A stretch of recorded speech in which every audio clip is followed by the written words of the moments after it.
New on the night beat, a Fort Myers teen is fighting for his life after a deadly crash. Now the Dunbar High sophomore and his parents are desperate for help after 6 surgeries. Wink News anchor John-Carlos Estrada is here with new developments you're seeing first and only on the Wink News night beat. That's right, guys. It's been a rough 2 weeks for his parents, traveling from Fort Myers to Tampa to see their son.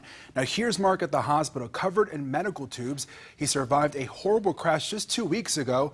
The driver who caused the accident died, leaving no insurance for them to collect. And as you can imagine, it's something they never expected to happen, and they're sacrificing everything to get him the help he needs. It's been a harrowing 2 weeks for the Hecklers. We've been sleeping on the floor in here for 2 days. Both of us have been staying here. Sleeping and now speaking from their son's hospital bed. How you doing, Mark? How you doing, Mark? A little better. He had an operation today. His liver, there's a leak in his liver and they can't find it.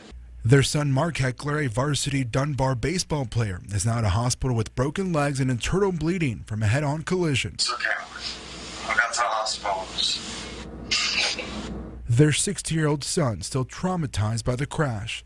The guy supposedly didn't have his lights on. He was hit head-on. They were both doing about 60. He never saw it coming. A shock for their family, who moved from Los Angeles 2 years ago to Fort Myers to raise their only son. I had to see someone that was such a good kid. And anybody that this happens to, you never want it to happen to. The Hecklers have reached out to their realtor and family friend to help with the medical costs. Right now, I was just notified that we need to offload 2 of their properties, and that was actually really hurtful for me because you never want to see, as a real estate agent, selling any properties with this type of financial burden that the family's going through. With Mark's medical bill skyrocketing, they've turned to family, friends, and prayer. I will never, ever doubt my God. I mean, this is a miracle for a 16-year-old kid to walk away from an accident like that, being hit head-on by a drunk driver.